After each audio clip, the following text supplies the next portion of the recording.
weird. They were, and now they're weirder. They're getting weirder right now. So I don't think we saw a fair shake of what Jerry's capable of, if I'm honest. We need to figure things out. Apparently, we're showing 107 degrees outside. We just heard from the booth. I don't know if that's a feels like temperature, but I can agree that it does feel about like 107. On the roll now. Back to the rookie class. Jonathan Staines, that beautiful 182, rotating, bounces the tail. John Staines, of course, you've seen him walking around with those big arms. Big arm man. Is a military guy. He's actually one of 850 or so free fall instructors. So he is here in Yuma working hard as a contractor, and he has his own drop zone as well. Now, Steve Radenbaugh at the line. 2022 Citabria 180 High Country Explorer. Drops that right wheel just a touch. That's going to increase his score more than he likes. Here's the current leader, Joe Eiling, 2011 Rans S7. With a motor built by the legend himself. The most famous man not on the internet? Most famous man on the internet that's not on the internet.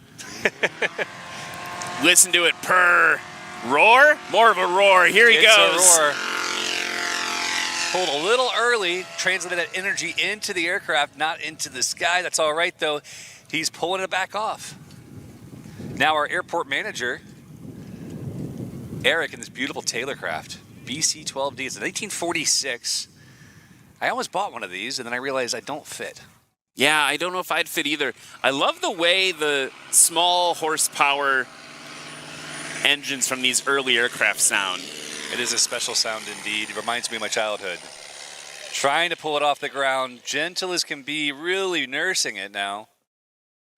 As you guys can see from the flags, the winds are down significantly right now from what we saw earlier in the day.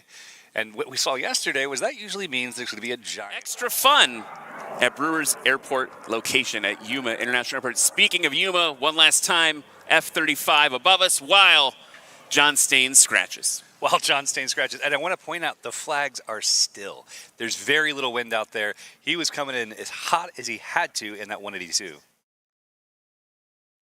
Now I want to approach the beautiful airplane of my youth. This is the airplane I had my first solo in, so I have a big hankering for these Citabrias, and watching Steve fly it this weekend has been such a joy. Every opportunity to practice, every time he can get out there. He even signed up for 2 classes because he wanted to fly more. I love to see people with that enthusiasm. Burned a ton of avgas this weekend. Those poor dinosaurs. Yeah, turning dinosaurs into fun. That's Steve. 100%. As he brings it in now, the winds are really switchy. I'm seeing flags pointing every direction. It's good.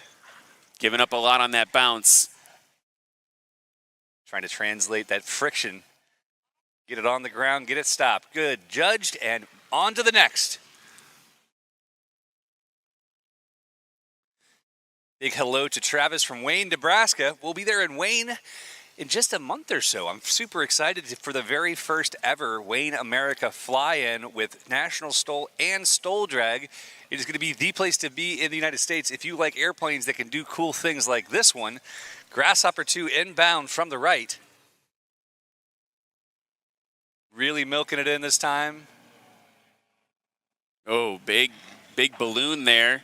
Gears soaking it up pretty okay, but giving up a lot of footage again on those bounces. One of the things I love about that airplane in particular is you can see into the cockpit so easily. On that bounce, you watch his whole body flex, and he's like, oh, here comes another one. Hang on. Awesome to watch. Eric Saltzer now on approach.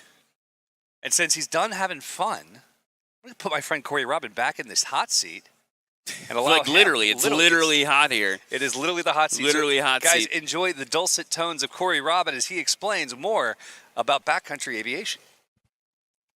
Here comes Eric Saltzer low and to your right in that Taylorcraft. The Taylorcraft, again, a little bit of a floater, right? We talk about the other aircraft in that genre. You got the J3 Cubs, you got the Champs. Taylorcraft's got a more efficient wing, means faster cruise speed, but also means that sometimes harder to get it stopped and down on landing, and he's rolling way out there. Mr. O'Neill USA, Jimmy O'Neill is flying in the sport class.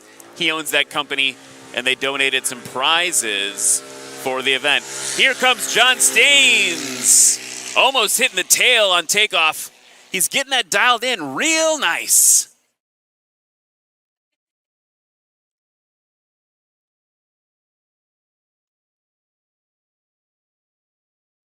I'm hearing the judges shouting over to each other. 2, 2, 3 on the takeoff is what I heard there.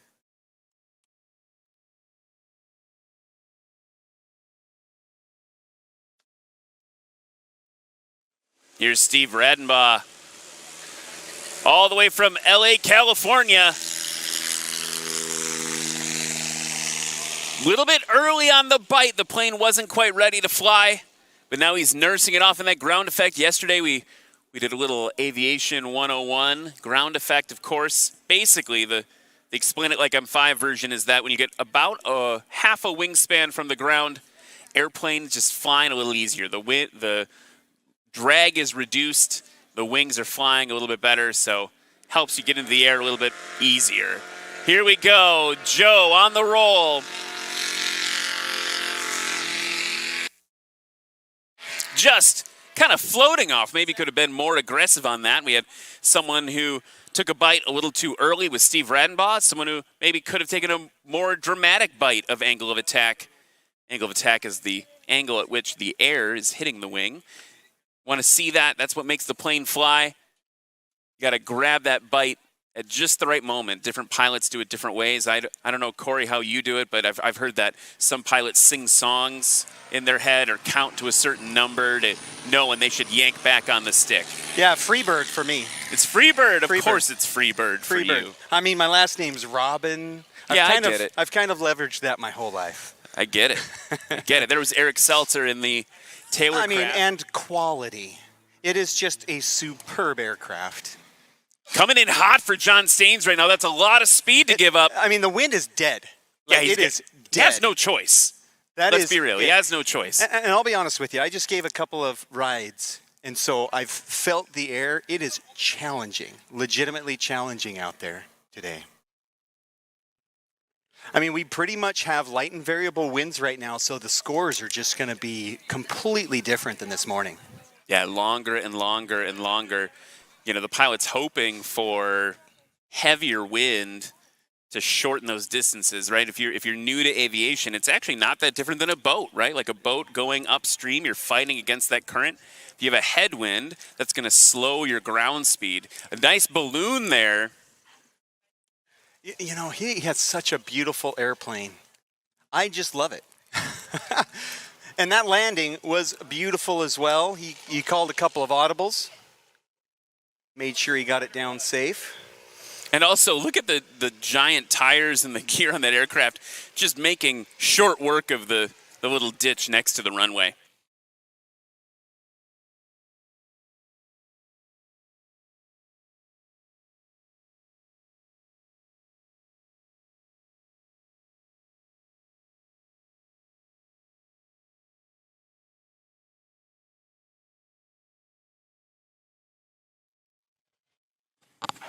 Lawnmower 2. Boingy boingy is the word of the day. So we're really seeing that, right? We're really seeing that lack of headwind translating just all this excess speed for everyone to dissipate. You know, and I just felt a little gust, and it was like heaven. Yeah, what did they say, 107 degrees right now? Oh, man. And I'll tell you.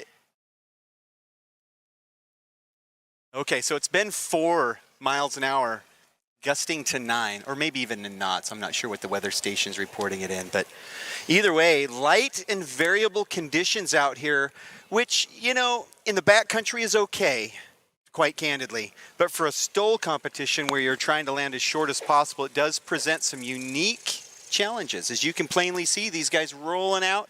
Looks like he's going to go beyond the markers.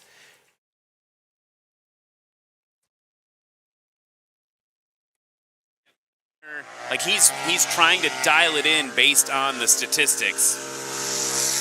John Staines. So if you remember, John this morning was taking off right around the 150 to 175 foot range, and that one was 250-ish.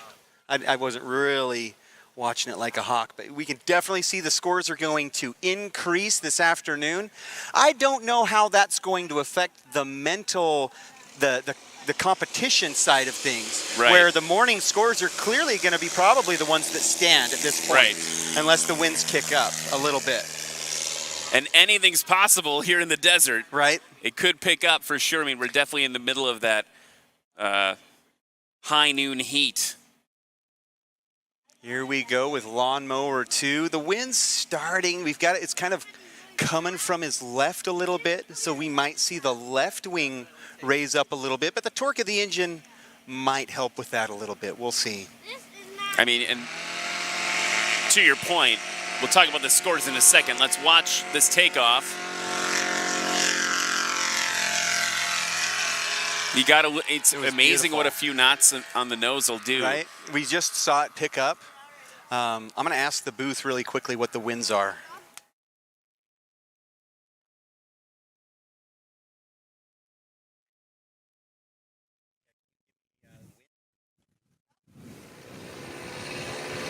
Here's the Taylorcraft now on the roll.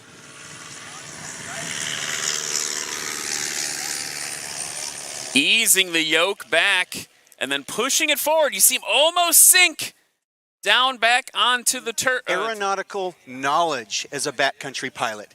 The wind has a dramatic impact on the capabilities, the landing capabilities, and the takeoff capabilities of these aircraft, for sure. And this is a perfect demonstration of that, which is one of the reasons why we have National STOL. So these pilots can cut their teeth in a safe environment in diverse conditions and really learn what their airplane is going to do performance-wise before they take it out into the riskier backcountry. Now we've got the Rands F7, another Arizona boy, Joe Eiling there. Yeah, well, in your race hometown 808. Heroes. Yeah, these next couple of guys are definitely here, local heroes. Lawnmower 2, nice low approach. The wind has kind of died down once again. Let's see what he can do. Looks very stable. Ooh, I'm not sure. She's calling that close. We might have to go to the replay. Go to the replay on that one to see. You know, it's interesting. We had a little bit of wind. Right now, we've got winds at 2 to 3 knots. Oh, yeah, it's hardly anything. Here we go. Let's watch Minimal. this replay. It's coming in. It looks perfect. Here we go. Oh. Oh, I don't know. That is such a tough call. We're going to leave it to the booth. Close. Oh, he's calling it scratch. They're calling it a scratch. Ooh. That is millimeters. You got to have respect for oh my goodness. for our line judge when she knows. She's like, I don't know. I need help on that one. It was close. You know, here's the Taylorcraft. That kind of thing just really makes me excited, though.